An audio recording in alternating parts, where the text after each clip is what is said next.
My fiancée texted me that she'd be stuck at the office until late. Less than 2 hours later, one of her teammates posted a group picture from a bar, her perched happily on her boss's lap. I downloaded it without a word. That same night, I forwarded the photo to Human Resources. What followed was nothing short of poetic justice. The message from my fiancée, Sarah, arrived at 7:18 p.m. on an ordinary Tuesday. Hey love, it's going to be a long one tonight. Whole team is grinding to close the quarter. Go to sleep, don't wait up. Red heart. I was lounging on the sofa, halfway through a novel. I replied with a casual, no worries, crush it, babe. 90 minutes later, I was mindlessly scrolling Instagram when the picture appeared, not on her profile, naturally, but on the story of a 20-something marketing coordinator named Dylan who posts everything. The photo showed 10 or 12 people crammed into a velvet booth at some overpriced rooftop lounge. Caption: quarter closed. We out here. Dead center. Sarah, cheeks flushed, cocktail in hand, sitting squarely on the lap of her direct manager, Ryan Harper. His arm was locked around her waist, fingers resting possessively just under her ribcage. They looked practiced, comfortable, like muscle memory. I stared at the screen for a full 60 seconds. No spike of adrenaline. No clenched fists. Just an eerie, crystalline calm. The same calm that settles over me when a 6-month audit finally uncovers the one smoking gun spreadsheet no one thought still existed. I pressed and held the image. Saved to my phone. Saved to my private cloud. Saved again to an external drive encrypted with a 32-character passphrase. Evidence must always be preserved in triplicate. Sarah thought she was out celebrating a milestone. She had no clue she'd just become the primary subject of a priority ethics investigation, one I was about to prosecute with surgical precision. Let's be perfectly clear, I am not some pushover boyfriend. I am not a cuckold with a welcome mat on his forehead. I am the global head of ethics and compliance for a Fortune 100 technology conglomerate. My days are spent drafting policies that make grown executives sweat. My signature is on every termination letter that leaves the 47th floor for cause. My reputation is built on one immutable truth: rules are not suggestions. I met Sarah 2.5 years ago at an all-hands networking event. She worked in brand marketing, glossy decks, unlimited swag budgets, and creative expense justification. I worked in the department people joke about in whispers. She was wildfire. I was concrete. I saw her as a fascinating variable, a chaotic system I believed I could stabilize with structure and discipline.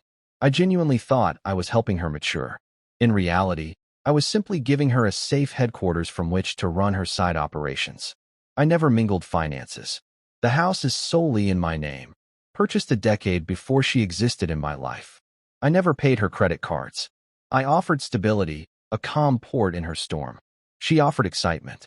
I thought it was symbiosis. It was sponsorship. The photograph wasn't merely personal betrayal. It was textbook policy violation. A subordinate publicly draped across her direct superior in front of half the department, while both were ostensibly representing the company after hours. Clear breach of no fewer than 5 sections of the Global Code of Conduct, the very code I had spent 9 months rewriting the year before. She thought she was cheating on her fiancé. She had no idea she was cheating on the one person in the entire 80,000-employee company whose literal job is to end careers for exactly this behavior. That night, after triple securing the evidence, I walked into my study, opened a new encrypted folder titled S. Carter/R. Harper, Ethics Case 2025-11, created a burner Proton address, and drafted the most elegant, devastatingly professional ethics complaint of my career. Subject line: anonymous report, potential serious misconduct, marketing leadership.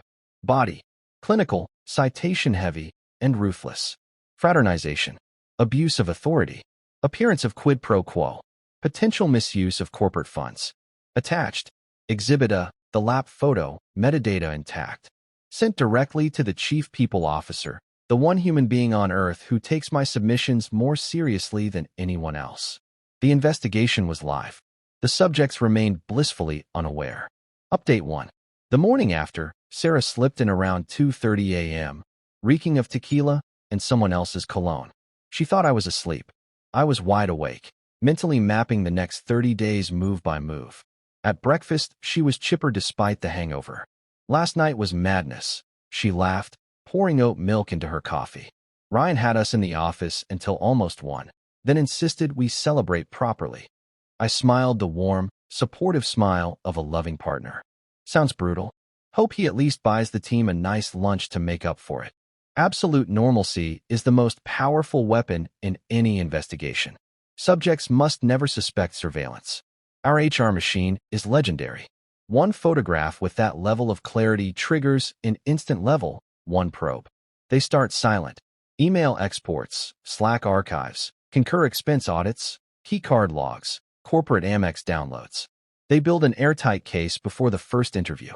I had spent months quietly noticing patterns. Late-night Uber charges on the joint account from the office to her old apartment, billed to Ryan's corporate card, 2-person team strategy dinners at steakhouses that require reservations 6 months out. Slack messages so explicit they could have been written by a horny 14-year-old with a thesaurus.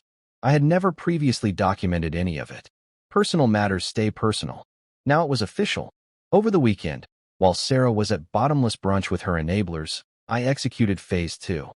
Her MacBook sat open on the desk, no password, because why would she ever suspect the compliance nerd? 8 minutes later, I had screenshots of an entire year of Slack DMs with Ryan.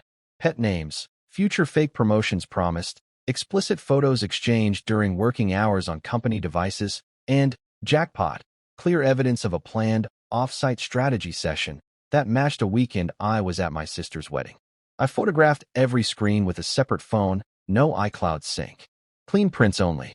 I compiled a second package, sent from a different burner to the assigned senior investigator with the simple note. I work closely with the parties involved and fear retaliation. Additional context attached. The net tightened. Update 2. The first crack appeared the following Tuesday. Sarah came home ghostly white, hands shaking as she poured a comically large glass of Sauvignon Blanc. "You won't believe what happened," she said. HR ambushed me and Ryan separately. They asked the weirdest questions about our working relationship, after-work events, expense policies. It was intense. I put on my best concerned fiancé face. That's bizarre. Any idea what triggered it? Ryan thinks someone on the team is jealous and trying to sabotage him. We both told them everything is strictly professional. Should blow over. Lying to investigators during an active probe. That's its own terminable offense. She had just handed me the rope, and I already owned the tree. Update 3. The rest of the week was exquisite slow-motion destruction. Once subjects lock in a false narrative on the record, every subsequent piece of contradictory evidence becomes another nail. I sent one final anonymous package Wednesday night, this time a forensic roadmap. Specific dates, specific concur report IDs, specific discrepancies only someone with my level of access would know to highlight. Dinner for 2 expensed as client entertainment. On a night, I have time-stamped photos of us at my cousin's rehearsal dinner. A training conference in Napa that overlapped with her best friend's bachelorette. Hotel suite charged to the company. Repeated $180 Uber Black rides from the office to her old address at 1 to 2 a.m., all on Ryan's card. The case shifted from inappropriate relationship to systematic fraud and abuse of position. Sarah spent the week unraveling in real time, snapping at me, chain texting Ryan, stress-eating ice cream straight from the tub. She even complained to me about Ryan ghosting her while they got their stories straight. I looked her dead in the eye and said, "Just tell the truth, babe. You have nothing to fear if you're honest." The panic that flashed across her face was worth more than any screaming match. Final update. Friday, 3:47 p.m. A company-wide email, bland and corporate. We regret to announce that Ryan Harper, VP of Brand Marketing, has separated from the organization effective immediately. We thank him for his contributions and wish him success in his future endeavors. Translation: fired for cause, escorted out by security, badge deactivated before the email even hit inboxes. I went home, poured 2 fingers of Lagavulin, and waited. She walked in at 6:12 p.m. carrying the standard cardboard box of shame, dying desk plant, framed photos, random chargers. Makeup streaked. Eyes vacant. She collapsed onto the couch without a word. "Tough day," I asked softly. She whispered, "They fired Ryan, then they called me in. They had everything. The photo, the chats, the expenses. The hotel in Napa. They knew we lied. Tears started falling. They suspended me without pay. Termination is coming Monday. I let the silence stretch just long enough, then placed a single 8 by 10 glossy print on the coffee table, the original lap photo. Her eyes flicked from the picture to me. The realization hit like a freight train. It was you, she breathed. The anonymous reports. All of it. I took a slow sip of whiskey and said nothing. Why, she sobbed. Why destroy me like this? I sat down across from her, calm as a judge delivering sentence. Let me explain in language you might finally understand, Sarah. We work for a company with rules. Those rules aren't arbitrary. They protect thousands of employees from exactly the kind of predatory, fraudulent behavior you and Ryan engaged in for over a year. I didn't destroy your life because you cheated on me. I enforced the policies you signed every year during mandatory training, policies I personally authored. You didn't just betray a fiancé. You violated anti-fraternization, conflict of interest, acceptable use, travel and expense, and honesty in investigations policies. Then you committed fraud with company funds. And finally, you lied to investigators. I saw irrefutable evidence of multiple terminable offenses. So I did what any officer of the company is required to do. I reported it. Your personal choices became a compliance matter the moment you dragged the company into them. She stared, mouth open, tears streaming. You always mocked me for being rigid, for caring about stupid rules. Those rules are the operating system of the world you wanted to play in. You broke them, repeatedly, shamelessly, and on company dime. Consequences aren't vengeance. They're the system working exactly as designed. I stood up, walked to the front door, and opened it. Your employment is terminated. Our engagement is dissolved. Your residency here ends tonight. One suitcase with essentials is by the door. The rest will be professionally packed and shipped to your parents by courier next week. She whimpered. Where am I supposed to go? I looked at her with the same neutral expression I use when I sign termination papers. That's a personal matter outside the scope of my function. I stepped onto the porch and walked until the sun set. When I returned, the house was empty, the suitcase gone, the spare key on the mat. 3 weeks later, her termination was finalized.